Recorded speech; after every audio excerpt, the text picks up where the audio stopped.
പ്രിയമുള്ളവരെ, ആരായിരിക്കണം നിലമ്പൂരിൻ്റെ MLA?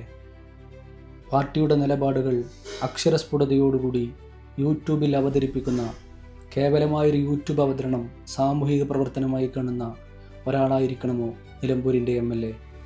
ഇതര പാർട്ടിക്കാരെക്കുറിച്ചും party നേതാക്കന്മാരെക്കുറിച്ചും അസത്യങ്ങൾ മാത്രം പ്രചരിപ്പിക്കുന്ന നുണക്കഥകളും മില്ലാക്കഥകളും എഴുതിപ്പിടിപ്പിക്കുന്ന ദേശാഭിമാനിയുടെ എഡിറ്ററായിരിക്കണമോ നിലമ്പൂരിൻ്റെ MLA?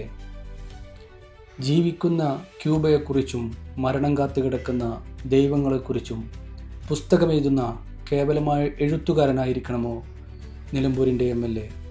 സ്വന്തം നാടും അയൽപക്കക്കാരും കുടുംബ മിത്രാദികളുമടക്കം ഒരുപക്ഷെ പ്രളയത്തിൻ്റെ കെടുതിയിലകപ്പെട്ട സമയത്ത് കേവലമായൊരു സന്ദർശനം നടത്തി പിരിഞ്ഞുപോയ ആളായിരിക്കണമോ നിലമ്പൂരിൻ്റെ MLA?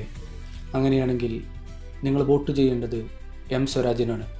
അതല്ല, മറിച്ച് നാട് ദുരിതത്തിലായ സമയത്ത്, പ്രളയത്തിൻ്റെ കെടുതി അനുഭവിച്ച സമയത്ത് നാടും നഗരവുമില്ലാതെ, ചേറും ചളിയുമില്ലാതെ, മലയും കുന്നുകളുമില്ലാതെ നമുക്കിടയിൽ പ്രവർത്തിച്ച ജനകീയ നേതാവായിരിക്കണോ നിങ്ങളുടെ MLA?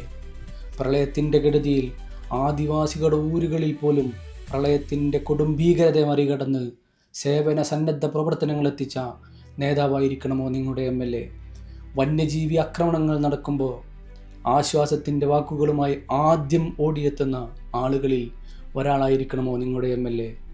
നിങ്ങൾക്കുള്ള പ്രശ്നങ്ങൾ നേരിട്ട് ചെന്ന് പറയാനും നിങ്ങളുടെ പ്രശ്നങ്ങളിലേക്ക് നേരിട്ട് വരാനും കഴിയുന്ന നേതാവായിരിക്കണമോ നിങ്ങളുടെ MLA? തീരുമാനിക്കേണ്ടത് നിങ്ങളാണ്. ഉത്തരം അതെ എന്നാണെങ്കിൽ നിങ്ങൾ വോട്ട് ചെയ്യേണ്ടത് ആര്യടൻ ഷൗക്കത്തിനാണ്. പ്രിയമുള്ളവരെ, ഒരു ജനകീയ നേതാവിനെ തിരഞ്ഞെടുക്കാനുള്ള തിരഞ്ഞെടുപ്പാണ് നിലമ്പൂരിൽ നടക്കാൻ പോകുന്നത്. നിങ്ങൾക്കൊരു സൈദ്ധാന്തിക ബുദ്ധിജീവിയെയാണ് MLA ആയി ആവശ്യമെങ്കിൽ നിങ്ങൾ വോട്ട് ചെയ്യേണ്ടത് M സ്വരാജിനും.